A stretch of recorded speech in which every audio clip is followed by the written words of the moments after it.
Railway देश को आर्थिक लाभ पहुंचाने के साथ पर्यावरण के क्षेत्र में भी बड़ी मिसाल। ट्रेनों को विद्युत चालित बनाकर पूर्वोत्तर रेलवे देश को आर्थिक लाभ पहुंचाने के साथ पर्यावरण के क्षेत्र में भी बड़ी मिसाल कायम करने जा रहा है। इससे प्रदूषण से मुक्त होने से रेलवे परिक्षेत्र ही नहीं बल्कि एक बड़ा दायरा शामिल होगा। यात्री सुविधाओं में बढ़ोतरी के साथ नई तकनीकी को अपने कार्य योजना में शामिल करने वाला रेलवे ट्रेनों को विद्युत चालित बनाकर देश को आर्थिक लाभ पहुंचाने के साथ पर्यावरण के क्षेत्र में भी बड़ी मिसाल कायम करने जा रहा है। पूर्वोत्तर रेलवे के 3031 किलोमीटर रेल मार्ग के विद्युतीकरण हो जाने से प्रतिवर्ष करीब 7 करोड़ डीजल की बचत होगी, जिससे देश को अरबों रुपए की बचत का लाभ होगा।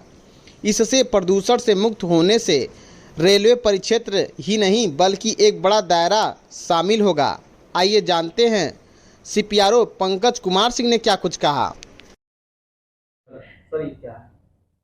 रेलवे ने पिछले 3-4 सालों में इलेक्ट्रिफिकेशन की दिशा में बहुत बड़ा कार्य किया है और आज के डेट में हमारी ब्रॉडगेज की सभी ऑपरेशनल लाइनें, यानी कि जहां ब्रॉडगेज की लाइन है और ट्रेन चल रही है, उस पूरी तरह से विद्युतीकृत हो चुकी है।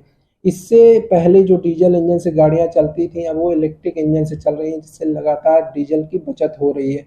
पहले की तुलना में देखा जाए, पहले बहुत ज़्यादा पूरी तरह केवल कुछ % ही इलेक्ट्रीफाइड था, तो मैक्सिमम ट्रेनें हमारे यहाँ डीजल से चलती थी।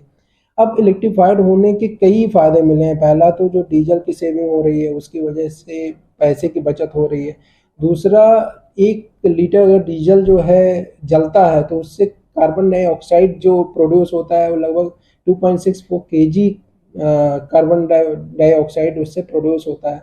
तो जब हम इतना लाखों लीटर डीजल बचा रहे हैं तो उसी तुलना में टन्स ऑफ कार्बन फुटप्रिंट्स भी बचा रहे हैं, यानी कि जो हमारा सिस्टम है वो पोल्यूशन फ्री होता जा रहा है। ये दूसरा फ़ायदा हुआ। तीसरा फ़ायदा क्या है कि पहले जहाँ से डीजल और इलेक्ट्रिक में चेंज होता था, वो चेंज ख़त्म हो गया, यानी कि जो एडिशनल रिसोर्सेज लगाने पड़ते थे कि एक बार वहाँ तक पर्टिकुलर लोकेशन तक इलेक्ट्रिक इंजन से गाड़ी आई, फिर चेंज होकर डीजल इंजन लग रहा है, तो उसकी वजह से टाइम की बर्बादी होती थी, यात्रियों को ज़्यादा टाइम लगता था। तो वो समय की भी सेविंग हुई है और इन सब कारणों से हम लोगों की जो पंक्चुअलिटी है वो लगातार बेहतर हुई है। तो आने वाले समय में इस इलेक्ट्रिफिकेशन की वजह से कई नए फ़ायदे भी होंगे, यानी कि जो नई तकनीक भी आ रही है वो भी इलेक्ट्रिफिकेशन से लिंक्ड है। यानी कि जैसे जो 3 फेज लोकोमोटिव्स हमारे चलते हैं, उसकी वजह से जब ब्रेकिंग लगती है तो जो काइनेटिक एनर्जी है उसको चेंज करता है इलेक्ट्रिकल एनर्जी में, जिसकी वजह से भी एनर्जी की सेविंग होती है।